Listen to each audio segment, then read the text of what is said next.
Hello students, हम लोग class 10th में सर्किल चैप्टर्स में जो बहुत ही मोस्ट इंपॉर्टेंट क्वेश्चन है, जो प्रीवियस ईयर क्वेश्चन है, जो एनसीईआरटी की अच्छी प्रॉब्लम है, जो एग्ज़ाम में अक्सर आते रहते हैं, उस पर बात करने वाले हैं। ठीक है, तो इसका पहला लेक्चर हो चुका है। उम्मीद करते हैं कि आपको सभी लोगों को फर्स्ट लेक्चर अच्छे से समझ में आ गया होगा। ये सर्किल का सेकेंड लेक्चर है और बहुत ही मोस्ट इंपॉर्टेंट क्वेश्चन है, जो एग्ज़ाम में अक्सर रिपीट होते रहते हैं और इसके आने के चांसेस 100% है। ठीक है, तो यहाँ पे जैसा क्वेश्चन आपके सामने दिख रहा है कि in the given figure A B C is a right angle triangle with A B is equal to 6 centimetre and A C equal to 8 centimetre. ठीक है, 8 centimetre a circle with centre O has been inscribed inside the triangle. Calculate the value of R की value calculate करना है something.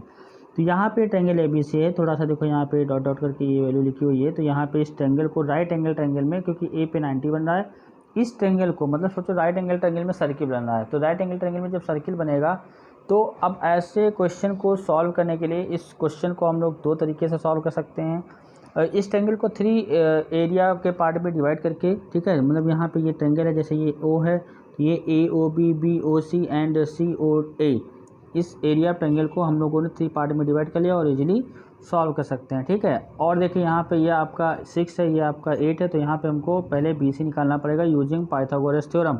याद रखिएगा, ध्यान से देखिएगा, राइट एंगल ट्रायंगल का जब भी क्वेश्चन आएगा तो यहाँ पे वन साइड अननोन होगी ये कन्फर्म है। तो 6 का स्क्वायर प्लस का क्या हो जाएगा 8 का स्क्वायर, तो 6 का स्क्वायर 36 होगा, 8 का स्क्वायर आपका 64 होगा। ठीक है, हमने यहाँ पे बेटा पाइथागोरस थ्योरम को यूज़ कर रहा हूँ, बाकी यहाँ पे कोई ऐसा काम नहीं कर रहा हूँ। 100 तो B C is equal to क्या आएगा स्क्वायर रूट ऑफ 100 आ जाएगा। तो यहाँ पे B C is equal to क्या आएगा, दिस इज अ 10 सेंटीमीटर, क्या आएगा, दिस इज अ 10 सेंटीमीटर। ये बी सी आपका 10 आ जाएगा। ठीक है, अब बी सी से ना गया। अब इस क्वेश्चन को अगर हम लोग यहाँ पे ट्रायंगल एरिया ट्रायंगल के कॉन्सेप्ट से करना चाहते हैं, area triangle A B C, area triangle A B C is equal to, मैंने इसको तोड़ दिया, area A O B plus area of B O C plus area of A O C, इसको हमने इस ट्रायंगल को तोड़ दिया 2 पार्ट में। ठीक है, अब देखो यहाँ पे जो ए बी सी का एरिया है, ये राइट एंगल ट्रायंगल है, तो 1/2 क्या आ जाएगा, बेस इंटू हाइट 6 इंटू 8 आ जाएगा, is equal to area A O B क्या होगा, ए ओ बी ये एरिया 1/2, बेस हमारा 6 है, हाइट कितना है बेटा आर है। डायग्राम में देखिएगा समझ में आएगा, बेस हमारे यहाँ से यहाँ तक का 6 है, हाइट यहाँ पे यहाँ आर है, एंड प्लस का ऐसे ही 1/2, बेस कितना है बी ओ सी का, बी ओ सी का आपका हाइट यहाँ पे बेस आपका 10 आया हुआ है, बेस 10 आया हुआ है इंटू हाइट आर है। ए ओ सी में क्या होगा बेटा, ए ओ सी में 1/2, बेस कितना है 8 है, हाइट कितना है बेस हाइट आर है। ठीक है, क्योंकि यहाँ पे हाइट इसकी क्या है आर है, हाइट क्या है क्योंकि यहाँ पे 90 डिग्री बना रहा है। ओके, तो यहाँ से थोड़ा सा अगर हम लोग सिंप्लीफाई करें 6 इंटू 8/2 और आर एच एस में R/2 कॉमन ले सकते हैं, तो क्या आएगा 6 प्लस का 10 एंड प्लस का 8 आ जाएगा। क्लियर है बात कि नहीं, यस और नो। तो 2 से 2 कैंसिल कर सकते हैं, नीचे से नीचे कैंसिल आउट हो जाएगा, और यहाँ पे 6 8 जा कितना होगा 48 आ जाएगा, इज इक्वल टू यहाँ पे कितना आएगा 10 6 16, 16 प्लस का 8 24 24 आ जाएगा। तो यहाँ पे R इंटू 24, 2 जा कितना आएगा 2 आ जाएगा, तो R इज इक्वल टू 2 आ गया, हाँ या ना, R इक्वल टू क्या आ गया बेटा, R इक्वल टू 2 आ गया। क्लियर है बात कि नहीं, कन्फर्म है, अच्छे समझ में आ गई बात, कन्फर्म। ओके, तो ये मेथड है। अच्छा, अगर मान लो कभी कभी बोल देता है एग्जाम में कि नहीं भाई इसको आप पेयर ऑफ टेंजेंट, जैसे किसी भी सर्किल में एक्सटर्नल पॉइंट से जो पेयर ऑफ टेंजेंट ड्रॉ करते हैं उसकी लेंथ इक्वल होती है। ठीक है, तो देखो आपको इतनी कैलकुलेशन तो पहले करनी ही पड़ेगी, मतलब आप BC निकालोगे, उसके बाद का प्रोसीजर समझिए। जो यहाँ पे ट्रायंगल दिख रहा है, कौन सा ट्रायंगल, इन क्वाड्रिलेटरल, इन अ क्वाड्रिलेटरल, ध्यान समझिएगा, बहुत ही फास्ट समझना है। ADOF, ADOF ये क्या है, ये आपका जो ODAF है, ये आपका क्या है स्क्वायर है, ये क्या है बेटा स्क्वायर है। अच्छा, तो इसका क्या मतलब, अगर ये R है, ये R है, तो ये भी R होगा और ये भी R होगा, तो ये R हो जाएगा, ये R हो जाएगा। तो बताओ अगर इतना R हो गया यहाँ से यहाँ तक का, तो DB कितना होगा, ये आपका इतनी साइड आ जाएगी। यहाँ पे मैं कलर चेंज करूँ ताकि आपको अच्छे समझ में आ जाए। ठीक है, तो यहाँ पे ये वाली साइड कितनी आएगी, यहाँ ग्रीन कलर वाली कितनी आएगी, ये 6 - R आएगी, यस आर नो। तो ये 6 - R, तो ये भी आपका क्या है 6 - R आ जाएगा। ऐसे ही ये R है, तो यहाँ पे ये वाली साइड क्या आएगी, ये आपकी आ जाएगी 8 - R आ जाएगी। ये 8 - R है, तो यहाँ पे 8 - R आ जाएगा। ठीक है, अब देखो यहाँ से C से B, जो CB है ये आपका टोटल 10 है, यहाँ पे R के टर्म में 6 - R है, यहाँ पे R के टर्म में 8 - R है। अगर क्वेश्चन कहेगा इस मेथड से करना तो भैया करोगे नहीं, नंबर नहीं मिलेगा, ये चीज़ समझ लीजिएगा। 8 प्लस का 6 कितना आएगा 14 आ गया, माइनस का 2r is equal to 10। Finally यहाँ से क्या आएगा 2r is equal to 14 minus का 10, तो finally 2r is equal to 4, तो r इज इक्वल टू 2 आ जाएगा, r इक्वल टू क्या आएगा 2 सेंटीमीटर आ जाएगा। ये भी बेस्ट मेथड है, चाहे आप इससे करो चाहे इससे करो, लेकिन अगर जिस मेथड को वहाँ पे मेंशन किया जाएगा तो आपको क्वेश्चन को ऐसे ही सॉल्व करना पड़ेगा। क्लियर हुई बात कि नहीं, यस और नो, कन्फर्म है? ओके, चलिए क्वेश्चन नंबर नेक्स्ट देखते हैं बेटा। ये क्वेश्चन बहुत ही बार एग्जाम में पूछा गया और इसको तो मतलब आना ही आना एग्जाम में। यहाँ पे कह रहा है कि quadrilateral ABCD is drawn circumscribe a circle as shown in the figure and this, यहाँ पे तो prove that sum of opposite side, मतलब यहाँ पे ये इसका सम इज इक्वल टू इसका सम, ठीक है, अपोजिट साइड का सम इक्वल होगा। तो दैट्स इज़ वेरी इजी, मतलब इसको हम लोग बहुत ही ईजी तरीके से करना है और कॉन्सेप्ट को लिखना, जैसे यहाँ पे समझिएगा। ए की बात करूँ तो ए हमारा क्या है, this is the external point, ठीक है, तो एक्सटर्नल पॉइंट मतलब AP की जो वैल्यू होगी ये AS के इक्वल होगी, इक्वेशन नंबर 1 आ गई, AP की वैल्यू AS के इक्वल होगी। और एक बात बेटा, जब ये कॉन्सेप्ट लिखिएगा थोड़ा सा ध्यान में रखिएगा कि इक्वल के लेफ्ट में आपका ये सारा पोर्शन आ जाए और इक्वल के लेफ्ट में ये सारा पोर्शन आ जाए, राइट में ये रहे राइट में ये रहे, मतलब दोनों चीज़, दोनों जो अपोजिट साइड का जैसे इनका नेचर आ रहा है तो ये लेफ्ट में ही रहे और ये राइट में रहे, ठीक है, या दूसरा वाला लेफ्ट में रहे ये राइट में रहे। इससे फ़ायदा क्या होगा, जब मैं ऐड करता हूँ कहेंगे ऐडिंग समथिंग, ऐडिंग अगर हम लोग यहाँ पे इक्वेशन बनेंगे ऐड करेंगे तो वहाँ पे इक्वल के लेफ्ट वाले को एक साइड ऐड कर लेंगे और राइट वाले को एक साइड ऐड कर लेंगे। और यहाँ पे रीजन क्या लिखोगे, रीजन लिखोगे टेंजेंट है, ये टेंजेंट है फ्रॉम कहाँ से हैं ए, यस और नो। अब देखो मैंने क्या लिखा BP is equal to BQ, BP equal to BQ, equation number क्या है सेकेंड है, equation number second, BP equal to BQ, मतलब यहाँ पे भी क्या है टेंजेंट है फ्रॉम, टेंजेंट फ्रॉम क्या है बेटा B है, यस और नो। फिर मैं C के पास पहुँच गया, CR इज इक्वल टू क्या लिखूँगा CQ, इक्वेशन नंबर 3। यहाँ पे क्या है टेंजेंट है, ये टेंजेंट है फ्रॉम, किस पॉइंट से टेंजेंट है बेटा C से है। फिर मैंने क्या लिखा DR is equal to DS, DR equal to DS, equation number 4, ठीक है, DR equal to DS, equation number 4। ये क्या है टेंजेंट है, कौन सी टेंजेंट है बेटा, टेंजेंट है from D is a external point, तो D से टेंजेंट हो गई। अब यहाँ पे मैं क्या लिखने वाला हूँ, एडिंग 1 प्लस सेकेंड प्लस का थर्ड प्लस का फोर्थ, मैंने ऐड कर दिया। और जैसे ही ऐड करोगे तो LHS में ऐड कर देना। अब बेनिफिट मिलने वाला है AP प्लस का BP एंड प्लस का CR प्लस का DR is equal to RHS में ऐड कर दो, तो RHS में AS प्लस का BQ प्लस का CQ एंड प्लस का DS, यस और नो। अब ये बताओ इतना ऐड करने के बाद आपको क्या समझ में आ रहा है, डायग्राम के पास जाइए तो AB प्लस का, देखो यहाँ पे AP प्लस का BP क्या है AB के इक्वल है, मतलब ये वाला पोर्शन हमारा AB के इक्वल आ जाएगा। और CR प्लस DR किसके इक्वल है, आपको दिखा दो डायग्राम में, CR प्लस का DR किसके इक्वल, CR प्लस का DR, ये न्यूमरेटर में क्या आ रहा है CR प्लस का DR इक्वल टू DC आ रहा है, ठीक है।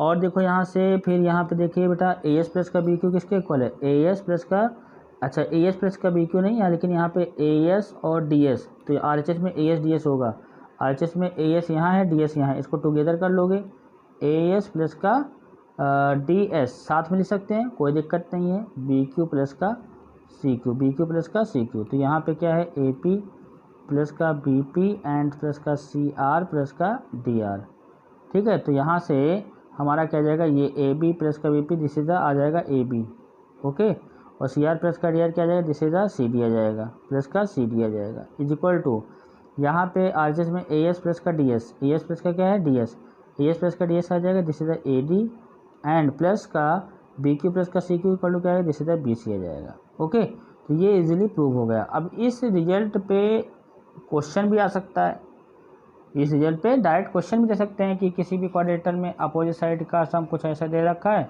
और यहाँ पे 3 है, यहाँ पे x प्लस का 1 है, यहाँ पे x प्लस का 4 है और यहाँ पे 3x प्लस का 1 है।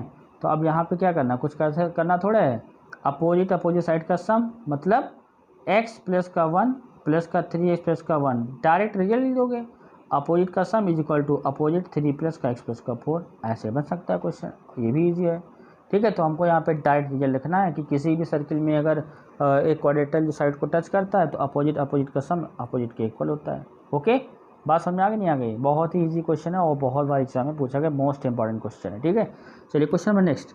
देखो यहाँ पे ये उसी का भाई है, जो मैं आपको अभी सिखा रहा था वो उसी का भाई है। ठीक है, यहाँ पे अब मैं prove that parallelogram circumscribe a circle is a rhombus. तो यहाँ पे आपको सर्किल के चारों ओर एक क्या बनाना है, पैरेललोग्राम बनाना है। और कह रहे हो पैरेललोग्राम नहीं, वो क्या है, इट इज़ अ रोम्बस। अगर पैरेललोग्राम बनाते हो तो रोम्बस होता है, ये ABCD। ठीक है, यस और नो। तो यहाँ से देखो, ये मान लो सपोज दैट ये P है, ये Q है, ये R है, ये S है, मान लो ये क्वेश्चन आ गया। तो यहाँ पे आप गिवन इंफॉर्मेशन में क्या लिखेंगे कि ये पैरेललोग्राम है। तो जाहिर सी बात है ABCD पैरेललोग्राम, तो AB की वैल्यू CD के इक्वल है, हाँ या ना, और BC की वैल्यू AD के इक्वल है। ठीक है, तो यहाँ पे अपोजिट साइड इक्वल होंगी। It is a parallelogram, it is अ क्या है, इट इज़ अ पैरेललोग्राम। ठीक है, क्लियर है बात कि नहीं? अच्छा चलो, अब यहाँ पे स्टार्ट करते कहानी, सेम वही है, AP इक्वल टू AS। आपको सारा प्रोसीजर वही करना पड़ेगा। A टेंजेंट फ्रॉम A है, ठीक है, and BQ BP is equal to क्या आएगा, BQ आ जाएगा, इक्वेशन नंबर 2 आ जाएगा। ठीक है, एंड यहाँ पे CR is equal to CQ हो जाएगा, इक्वेशन नंबर 3 हो जाएगा। एंड यहाँ से बेटा क्या हो जाएगा, DR इज इक्वल टू क्या होगा, DS हो जाएगा, इक्वेशन नंबर 4 हो जाएगा। अब इनको अगर ऐड करोगे, देखो सेम प्रोसीजर है, कंफ्यूज मत होइएगा। एडिंग 1 2 3 एंड 4 अगर इनको ऐड करते हैं, इसको क्या करते हैं, ऐड करते हैं, तो यहाँ से क्या जाएगा, AP प्लस का BP प्लस CR प्लस का DR is equal to AS, DS वाला साथ कर लो एक साथ, DS plus BQ and plus का CQ, हाँ या ना। तो ये आपका AB बन गया, और ये आपका CD बन गया, और ये आपका AD बन गया, और ये आपका BC बन गया। और ऐसे आने के बाद आप क्या करोगे, सिंपल सी बात है भैया, इट इज़ अ पैरेललोग्राम दे रखा था, इट इज़ अ पैरेललोग्राम। ठीक है, AB की वैल्यू किसके इक्वल, CD की वैल्यू, तो यहाँ पे AB रहने दो और CD के प्लेस पे AB रख दो, is equal to AD BC के इक्वल, AD रहने दो, BC को AD रख दो। तो यहाँ से finally 2AB is equal to क्या आएगा, 2 टाइम्स ऑफ AD आएगा, 2 टाइम्स ऑफ क्या आएगा, AD आएगा। तो 2 से 2 क्या हो गया, कैंसिल।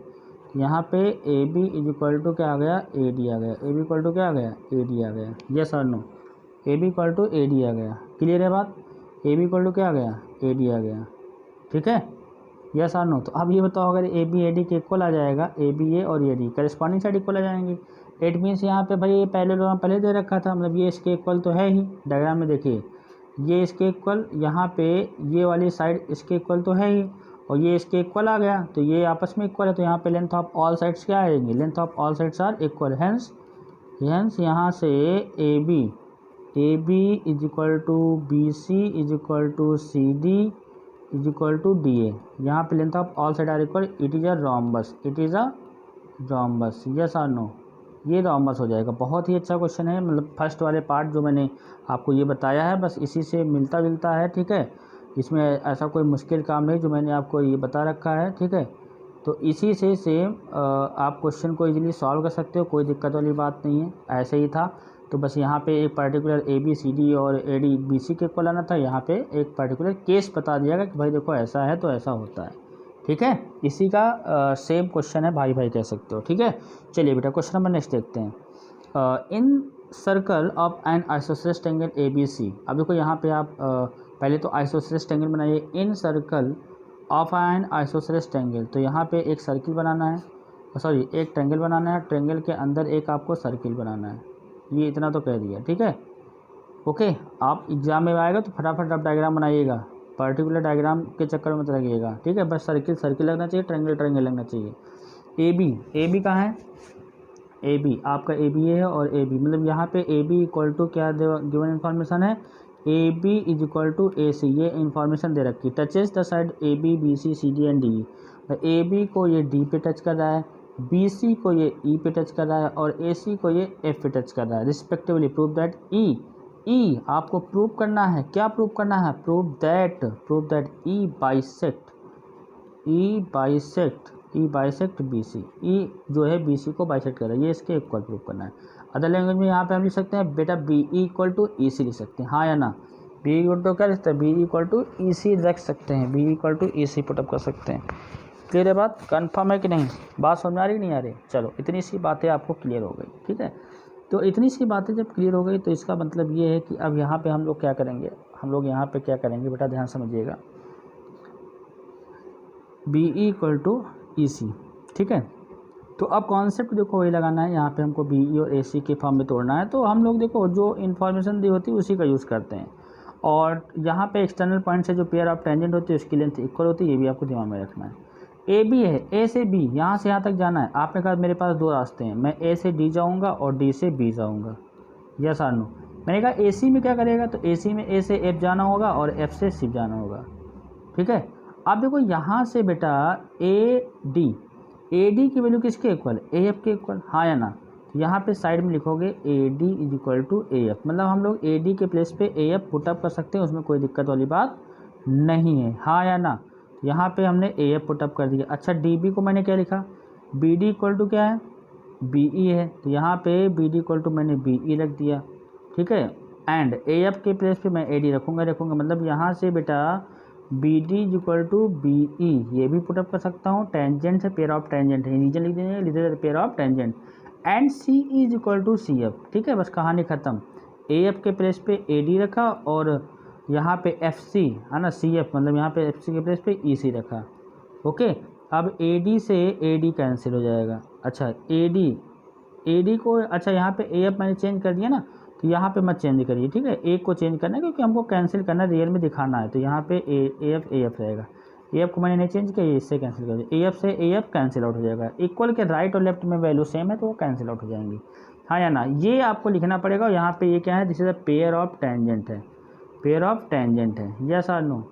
किसी पॉइंट से ये सब टेंजेंट है, tangent from A, tangent from B, tangent from C है, ठीक है। तो यहाँ से अब भी हमारा फाइनली क्या आएगा, बी ई की जो वैल्यू होगी वो ई सी के इक्वल आ जाएगी, जो हम प्रूव करना चाहते थे कि बी ई इक्वल टू क्या आ गई, ई सी, मतलब बी ई की जो वैल्यू है वो ई सी के इक्वल आ गई, हाँ या ना। क्लियर है बात, कन्फर्म है। तो बी ई इक्वल टू क्या आ गया, B E equal to E C आ गया, okay. B E equal to E C आ गए, और ई क्या हो जाए, जिस तरह बाइसेक्ट बी सी, ई क्या कर रहा है, बी सी को बाइसेक्ट कर रहा है, ठीक है, यस और नो, हैंस प्रूव, ठीक है। बात समझ में नहीं आ रही, क्वेश्चन को तोड़ना आना चाहिए कि क्वेश्चन को जो दे रखा है इतना सफिशिएंट इन्फॉर्मेशन हमारे पास होगा कि हम क्वेश्चन को इजीली प्रूव कर सकते हैं, ठीक है। क्वेश्चन को हम लोग इजीली प्रूव कर सकते हैं। कन्फर्म है बेटा, क्लियर है, एनी डाउट। चलिए क्वेश्चन नंबर नेक्स्ट देखते हैं। इन दिस फिगर है ना, एक्स वाई, यहाँ पे एग्जाम क्वेश्चन पूछा गया है कई बार, एक्स वाई और ये X dash Y dash parallel है यहाँ पे, और ये कुछ ऐसा दे रखा है, ठीक है। तो ये ओ से सी को मिलाना पड़ेगा। X Y and X dash Y dash are two parallel tangent to a circle with centre O and another tangent A B with point contact C, मतलब यहाँ पे पॉइंट ऑफ कॉन्टेक्ट सी है, X dash Y dash at a point B prove that A O B 90 degree, मतलब ये 90 prove करना है। थोड़ा समझिएगा बात को, जैसे यहाँ पे ये 90 प्रूव करना है ना। तो देखिए यहाँ से ये क्या है, पेयर ऑफ टेंजेंट है, समझिएगा। अगर कोई भी सर्किल है, ये पेयर ऑफ टेंजेंट है और ये सेंटर है, ये इसको मिलाते हो तो ये वाला एंगल क्या होता है सेंटर पे, ये वाला एंगल और ये एंगल सेम होता है। तो इसका क्या मतलब, यहाँ पे पेयर ऑफ टेंजेंट, तो ये वाला अगर एंगल एक्स होगा तो ये भी क्या होगा, एक्स होगा। अगर ये वाई होगा तो ये भी क्या होगा, वाई होगा, ठीक है। बात समझे कि नहीं समझे। तो यहाँ पे लेट करना पड़ेगा, एग्जाम में लिखोगे भाई तभी तो नंबर मिलेगा। तो A O C is equal to angle A O P is equal to that is X, and angle B O C is equal to angle B O Q is equal to that is Y. Because यहाँ पे लिख सकते हो कि जो side है ये A O and B O bisector है, एंगल बाइसेक्टर है, क्या है, एंगल बाइसेक्टर, ये सब जानते हैं हम लोग, ठीक है, वी नो, यस और नो, क्लियर है। चलिए तो अब यहाँ पे एक्स और वाई होगा, बस ये it is a linear pair, क्योंकि यहाँ पे ये जो पैरेलल टेंजेंट होती है ना, ये पैरेलल टेंजेंट है, तो ये डायमीटर के एंड पॉइंट पे ही होंगी। तो यहाँ पे ओ हमारा लीनियर पेयर हो गया। तो यहाँ से हम लोग क्या लिखेंगे, एक्स प्लस का Y is equal to that is 180 degree लिखेंगे। यहाँ पे रीजन क्या लिखेंगे, this is a linear pair, ये क्या फॉर्म कर रहा है, लीनियर पेयर फॉर्म कर रहा है भैया, लीनियर पेयर फॉर्म कर रहा है। तो ये 2x प्लस का 2y is equal to 180 degree, 180 degree, ठीक है, क्लियर है बात कि नहीं। तो यहाँ से 2 कॉमन ले लेंगे तो क्या आएगा, x प्लस का y is equal to 180 degree, finally 2 1 जा 2 2 90 जा दिस, तो यहाँ पे x प्लस का y आ गया इज इक्वल टू 90। अब ध्यान से अगर देखोगे ना तो x प्लस वाई 90 आया, तो 90 है कौन सर? 90 तो यहाँ पे दिख रहा है 90 x प्लस वाई, मतलब ये जो बीच वाला एंगल है ना ये वाला, इसको भी हम लोग कह सकते हैं we can say this x plus का y, तो ए ओ बी है, ये क्या है, इसको लिख सकते हैं A O B is equal to 90 degree. बात समझ आ रही नहीं आ रही? क्लियर है बात? कन्फर्म? ओके। तो बहुत ईजी था, बस हमको ईजी तरीके से करना है। और देखो इसमें कोई कन्फ्यूजन नहीं है भैया कि x कहाँ से आ गया, y कहाँ से आया। क्वेश्चन को सॉल्व करने के लिए हम लोग एज्यूम करते हैं, और x y एज्यूम करने से थोड़ा सा हमारा फोकस बार बार उसी पे रहता है और हम लोग अपनी कैलकुलेशन को ईजिली कर पाते हैं। ठीक है, क्लियर है कि नहीं? तो यहाँ पे ये लीनियर पेयर बना रहा था तो ये आ जाएगा। ठीक है, जो सबसे स्टार्ट जो सर्किल की थ्योरम है उसमें ये सारी चीज़ें बता चुके हैं कि कैसे क्या है, बाइसेक्टर कैसे होता है, ये कॉन्वेंट होता है तब आता है। ठीक है, क्लियर है? कन्फर्म? चलिए बेटा क्वेश्चन नंबर नेक्स्ट देखते हैं। From a point P to tangent P and P B are drawn to a circle यहाँ पे इस फॉर्मेट में लिखा हुआ है सी ओ आर में सेंटर ओ है, रेडियस आर है। इफ़ ओ पी की जो वैल्यू है वो 2r के इक्वल है। ध्यान समझिएगा, बहुत ही आसान क्वेश्चन है। मतलब ओ पी मतलब यहाँ है ओ पी ये है, और देखो ये ओ पी 2r है, ये आपका आर है, ये कितना है रेडियस है, ओ पी 2r है और ये आर है। ए पी भी इक्वलेटरल ट्रायंगल प्रूव करना है, मतलब ये एंगल और ये एंगल 60 लाना है। बस देखो मेरा मेन सिंपल सा मुद्दा है। ठीक है, अच्छा यहाँ पे देखो बेटा क्या है कि अगर आप इसको इससे मिला दे तो कुछ ऐसा ही हो जाएगा। मतलब ये वाला जो ओ पी होगा वो क्या होगा, बहुत ईजी बता दे, ट्रिगो का यूज़ करके बता देता हूँ। ओ पी एंगल बाइसेक्टर है, हाँ या ना? ओ पी एंगल बाइसेक्टर है, तो ये जो एंगल अगर ये थीटा होगा तो ये भी थीटा होगा। ट्रिगो में आप पढ़ चुके हो। ठीक है, अभी इसके पहले भाई यही थ्योरम तो यहाँ पे भी यूज हुई है कि यहाँ पे एंगल बाइसेक्टर होता है। ठीक है, कॉन्वेंसी से। अच्छा ये क्या है, ये थीटा। अच्छा ये तो 90 है ही, मतलब एंगल ओ ए पी तो आपका 90 है। क्यों? क्योंकि radius O A perpendicular to क्या होगा, ए पी टेंजेंट पे। बिल्कुल बात सही है। अच्छा ये बताओ अगर थीटा ये आर है, ये 2r, तो यहाँ पे थीटा के अपोजिट परपेंडिकुलर ट्रायंगल में चले जाइए, साइन थीटा। साइन थीटा क्या होगा, परपेंडिकुलर अपान हाइपोटेनस। जैसा नो, तो साइन थीटा की वैल्यू क्या आ जाएगी, परपेंडिकुलर आर हाइपोटेनस 2r है। देखो यहाँ पे ओ से पी 2r है, ओ पी 2r दे रखा है, तो आर से आर निपट गया, मतलब कैंसिल आउट हो गया। तो साइन थीटा की जो वैल्यू आएगी 1/2 आएगी। 1/2 साइन किसकी वैल्यू होती है, साइन 30 की वैल्यू होती है। तो थीटा कितना आ गया, 30 डिग्री आ गया। थीटा क्या आया, 30 डिग्री। तो बच्चा ये 30 तो ये भी 30, तो कुल मिलाकर के एंगल पी क्या आ गया, एंगल पी आपका आ जाएगा 60 डिग्री। क्यों? क्योंकि यहाँ पे 30 प्लस 30, थीटा थीटा दिख रहा है ना डायग्राम में, इतना सा पार्ट अगर थीटा है, ये भी theta, theta plus theta 60 degree आ गया। अच्छा अब ये बताओ, ये तो कंफर्म था कि भैया ये इक्विलेटर, ये आइसोसेलेस तो है ही, मतलब ए पी की जो वैल्यू है ये पी बी के इक्वल है। ये क्या है, टेंजेंट है, ये क्या है, टेंजेंट है। कहाँ से, टेंजेंट फ्रॉम पी है, टेंजेंट फ्रॉम क्या है, पी। तो यहाँ पे टेंजेंट है तो ये इसके इक्वल है, हाँ या ना? ये इसके इक्वल है, तो टेंजेंट फ्रॉम दिस है। तो ये बताओगे ये टेंजेंट है, इक्वल है, आइसोसेलेस ट्रायंगल है। तो ट्रायंगल अभी तो डिसाइड है कि आइसोसेलेस ट्रायंगल है, ये A P equal to P B. तो अगर साइड लेंथ इक्वल होती तो उसके अपोजिट एंगल भी इक्वल होते। तो अगर ये एक्स होगा तो ये भी एक्स होगा। तो यहाँ पे angle P B A is equal to, ये सब लिखना पड़ेगा फिर। ठीक है बेटा, तो P A B is equal to that is X. तो यहाँ से क्या आएगा, एक्स प्लस का 60 is equal to that is 180 degree. Sum of all angle interior angle is equal to that is 180 degree, हाँ या ना? 180 डिग्री। तो यहाँ से क्या आएगा, 2x प्लस का 60 इज इक्वल टू 180 डिग्री। तो that is 2x is equal to क्या आएगा, 180 माइनस का 60 आ जाएगा। 180 माइनस 60 क्या आएगा, दिस इज 120 डिग्री। क्लियर है बात, कन्फर्म है? बोले बेटा। तो यहाँ से क्या आ जाएगा, 2x इज इक्वल टू 120। तो यहाँ से 260 जल्दी से आ जाएगा, तो x की वैल्यू 60 आ जाएगी। तो फाइनली यहाँ पे ऑल एंगल का जो मेजरमेंट किया, measurement of all angle, measurement of all angles क्या आ जाएंगे, मेजरमेंट ऑफ ऑल एंगल 60 60 60। तो फाइनली यहाँ पे क्या है, this is the equilateral triangle, equilateral triangle. Yes और नो? बहुत ही बेहतरीन बेस्ट मेथड है। ठीक है, इससे इजी कुछ नहीं है। तो आपको बस यहाँ पे थोड़ा सा साइन थीटा अप्लाई करना पड़ा, वो भी आपको बहुत ही इजी लग रहा होगा। परपेंडिकुलर अपॉन बेस ये 30 होता, और थ्योरम्स आगे सब कुछ पढ़ चुके हो। देखो मतलब क्वेश्चन जब बन भी रहे हैं ना, तो सब बेसिक फंडामेंटल का यूज़ करके क्वेश्चन बन रहे हैं। कुछ नया थोड़ा यूज हो रहा है कि यहाँ पे कुछ हमने नई चीज़ पढ़ ली। ठीक है, यस और नो? क्लियर है बात, कन्फर्म? चलिए बेटा क्वेश्चन नंबर नेक्स्ट देखते हैं। Prove that the opposite side of the क्वाड्रेटर circle subtended supplementary, ठीक है, and the centre of the circle. ठीक है, तो इसमें कह रहा है कि भाई देखो कोई भी सर्किल है और सर्किल के बाद जो यहाँ पे ये आपका क्वाड्रेटर बन रहा है, डायग्राम बनाना पड़ेगा भाई, डायग्राम के बगैर कुछ होना ही नहीं है। फीलिंग तो समझ में आनी चाहिए ना कि जो डायग्राम कह रहा है होगा क्या, यहाँ पे आ जाएगा। ये सेंटर ऑफ द सर्किल ओ आ गया, तो यहाँ पे कुछ ऐसा कह रहा है, सप्लीमेंट्री है, ठीक है। ये क्या बोला, सप्लीमेंट्री है। तो बहुत ही फास्ट मैं कैलकुलेशन करने वाला हूँ, मतलब ये इसका सम सप्लीमेंट्री है। बोला prove that the opposite side of the quadrilateral, opposite side ये है, circumscribe a circle subtend supplementary angle, मतलब यहाँ पे इन दोनों का सम कितना है 180, ठीक है। मतलब इसको अगर यहाँ पे जो प्रूविंग का पार्ट जो लैंग्वेज बोलता है, लैंग्वेज के अकॉर्डिंग आप क्या करोगे, ए ओ बी, ठीक है, ए ओ बी प्लस का D O C is equal to 180 degree. या फिर दूसरी बात अदर लैंग्वेज में बी ओ सी, ये वाला एंगल बी ओ सी प्लस का ए ओ डी, ये कितना आएगा बेटा, this is the also 180 degree. ये इक्वेशन 1, इक्वेशन 2, मतलब ये प्रूव करना है आपको, ठीक है। तो ऐसे क्वेश्चन करने के लिए क्या करना पड़ेगा, थोड़ा सा कंस्ट्रक्शन का पार्ट है, आप समझ लीजिएगा। हमने यहाँ पे इस क्वेश्चन मिला दिया, जितने भी सेंटर से पॉइंट ऑफ कॉन्टैक्ट टेंजेंट को मिला दिया, ग्रीन कलर से दिख रहा है, एक को नेमिंग कर दी पी क्यू आर एस। और एक बात, ये आपको थोड़ा सा फिर दिमाग में रखना है कि भैया ये डी पॉइंट एक्सटर्नल पॉइंट है और ये वाला एंगल इसके इक्वल होगा। अगर इसको नेमिंग कर दो 1 2 3 4 5 6 7 एंड 8 हमने नेमिंग कर दी। अच्छा, अगर मैं यहाँ पे लिख रहा हूँ, ध्यान समझिएगा, क्या 1 इज इक्वल टू 8 होगा, बिल्कुल होगा सर, 1 इक्वल टू 8, क्योंकि देखो ये आपका ओ डी एंगल बाइसेक्टर है, 1 इक्वल टू 8 होगा। याद आ रहा है, नहीं याद आ रहा तो फिर याद करिए। यहाँ पे ये सर्किल है, ये पेयर ऑफ टेंजेंट है, ये सेंटर है, ये कुछ ऐसा बन रहा है, ऐसा डायग्राम बन रहा है, ये वाला एंगल इसके इक्वल होगा, ठीक है। ये सारी चीज़ें पहले हो चुकी हैं। 1 इज इक्वल टू 8 हो गया, और 2 इज इक्वल टू क्या हो जाएगा, 2 इज इक्वल टू 3 हो जाएगा। ध्यान से डायग्राम को देखते रहिए।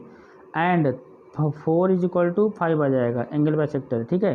7 इज इक्वल टू क्या आएगा, 7 इज इक्वल टू 6 आ जाएगा, ठीक है, 7 इज इक्वल टू 6 आ जाएगा। एंड 1 इज इक्वल टू 8 हो ही गया है ना, तो ये आ गया 1 इज इक्वल टू 8 दिस, ये सब इक्वेशन बन गई, रीजन लिख दोगे, ठीक है। ये सब आप जानते हो कैसे इक्वेशन बन रही है, ठीक है। अब इनको ऐड करना है। अब ये सब इक्वेशन बन गई, ये इक्वल हैं, मतलब ये इक्वल हैं क्योंकि सब एंगल बाइसेक्टर हैं। अब देखो यहाँ पे इतना करने के बाद ये सब इक्वल हैं। अब थोड़ा सा अकल लगा लो, सब एक सेंटर पे घूम लो। एक सेंटर पे घूमने का मतलब 1 2 3 4 5 6 प्लस का 7 और प्लस का क्या होगा 8, सबको ऐड करो, कितना आएगा 360 डिग्री आएगा।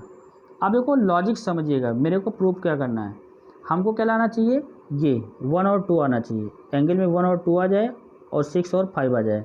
मतलब हम 1 और 2 को डिस्टर्ब नहीं करने वाले हैं, और 6 और 5 को डिस्टर्ब नहीं करेंगे। डिस्टर्ब में किसको करूँगा, 8 को, तो 1 तो 1 रहेगा, ध्यान समझिएगा। 2 को डिस्टर्ब करना है, नहीं सर 2 को भी डिस्टर्ब नहीं करना है। 3 को करना ही ना, क्योंकि 3 और 4 यहाँ पे 3 के प्लेस पे 2 ले सकते हैं, क्योंकि 3 इक्वल टू क्या दे रखा है 2, तो यहाँ पे 3 के प्लेस पे हम लोग 3 के प्लेस पे 2 पुटअप कर सकते हैं, ठीक है।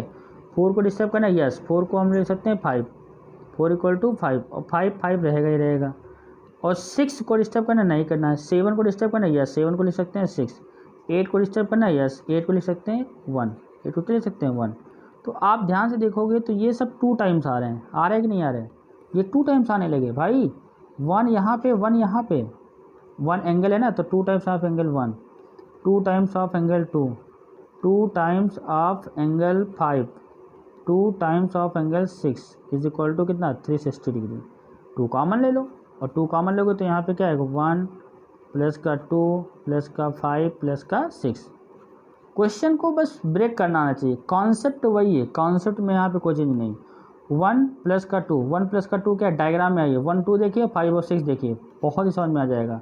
1 और 2 मतलब 1 और 2 क्या डी ओ सी है अपोजिट साइड, और 6 और 5 ए ओ बी और डी ओ सी, ए ओ बी और डी ओ सी, ए ओ बी और डी ओ सी, ठीक है, ए ओ बी और डी ओ सी। तो यहाँ से क्या जाएगा ए ओ बी प्लस का डी ओ सी, इन दोनों का सम। अच्छा ये 2 बाहर बैठा हुआ था, इसको भेज दो, डिवाइड कर दो 2 से, तो कितना आएगा 180 आ जाएगा। तो ये सप्लीमेंट्री आया कि नहीं आया। अब यहाँ पे ये सप्लीमेंट्री आ गया कि किसी भी क्वाड्रिलेटरल में अगर कुछ ऐसा होता है तो जो क्वाड्रिलेटरल में साइड लेंथ है सेंटर पे जो एंगल बनाते हैं वो सप्लीमेंट्री होता है। ये हमने बात प्रूव कर दी, ये हमने बात क्या कर दी, प्रूव कर दी। यस और नो, क्लियर है बातें, कन्फर्म है, ओके। चलिए बेटा क्वेश्चन नंबर नेक्स्ट देखते हैं। यहाँ पे क्या कह रहा है कि in the given figure x P x Q and x P कहाँ भैया, एक्स पी आपका ये है एक्स से पी, एक्स पी मतलब ये है, एक्स क्यू मीन्स ये है, are two tangent to a circle with centre O draw the external point X, A R P another tangent touching the circle at point R. ठीक है, तो यहाँ पे प्रूव करना है X equal to A R, मतलब X A is equal to A R, ये हमने एलएचएस ले लिया। इक्वल टू प्रूव क्या करना है, एक्स बी प्लस का एक्स बी मतलब एक्स से लेकर के बी यहाँ तक का ये साइड। ओके, तो देखो यहाँ से क्या करना है कि ये है, अच्छा ए आर क्या है, ए आर को मैं तोड़ सकता हूँ, ए आर को मैं तोड़ सकता हूँ, ए आर को मैं क्या लिखूँगा, ए से ए आर है तो ए आर को लिख सकता हूँ A B, A P, A R को लिख सकता हूँ ए पी। ठीक है, ए आर को क्या लिखूँगा ए पी। अच्छा, इसको जैसे मैंने ए पी लिखा तो एक्स ए और प्लस का ए पी क्या हो गया, एक्स ए प्लस का ए पी हो जाएगा, ये आपका हो जाएगा पी एक्स हो जाएगा, ये क्या हो जाएगा, this is the P x हो जाएगा। हमने एल एच एस लिया तो ये पी एक्स के इक्वल दिखा दिया। ठीक है, अब देखो दूसरी बात, हमने अगर आर एच एस लिया तो क्या होगा, एक्स बी प्लस का बी आर को क्या लिख सकते हो, we can write it B R, मतलब B R equal to B Q, B R equal to B Q. तो यहाँ पे बी आर बी क्यू के इक्वल है, हाँ या ना, बी आर किसके इक्वल, बी क्यू के इक्वल, तो यहाँ पे प्लस का साइन रहेगा। और जैसे इसको मैंने बी क्यू लिखा तो बी क्यू प्लस का बी एक्स क्या हो जाएगा, this is the Q X आ जाएगा। और पी एक्स और क्यू एक्स की वैल्यू आपस में क्या होगी, इक्वल होगी। क्यों इक्वल होगी, क्योंकि यहाँ पे हमारा एक्स क्या है, टेंजेंट है, ये टेंजेंट है बेटा दोनों, टेंजेंट फ्रॉम कहाँ है, टेंजेंट फ्रॉम एक्स है, यस और नो, क्लियर है। तो सिंपल बातें, जरूरी नहीं है कि एल एच एस लेकर के आर एच एस आए, आर एच एस लेकर के एल एच एस आए, कभी कभी दोनों चीज़ों को सॉल्व करना पड़ता है। ठीक है, क्योंकि किसी भी सर्किल का सिंपल सा अपना कॉन्सेप्ट है, एक्सटर्नल पॉइंट से अगर टेंजेंट ड्रॉ करते हो, पेयर ऑफ टेंजेंट, तो उनकी लेंथ इक्वल होती है, उसी का यूज़ करके यहाँ पे क्वेश्चन को इजीली सॉल्व करना है, यस और नो। ठीक है, तो इन सारे क्वेश्चन को अच्छे से बेटा प्रैक्टिस कर लीजिएगा, बहुत ही इंपॉर्टेंट क्वेश्चन है। ठीक है, और ओवरऑल सर्किल चैप्टर मैंने कवर करा दिया, जो अच्छे क्वेश्चन का कलेक्शन है जो एग्ज़ाम में अक्सर आते रहते हैं। तो उम्मीद करते हैं कि आपको अच्छे से समझ में आ गया होगा, और अगर किसी भी क्वेश्चन में कुछ प्रॉब्लम होती है तो आप कमेंट बॉक्स में लिख के ज़रूर बताइएगा। Okay, thank you.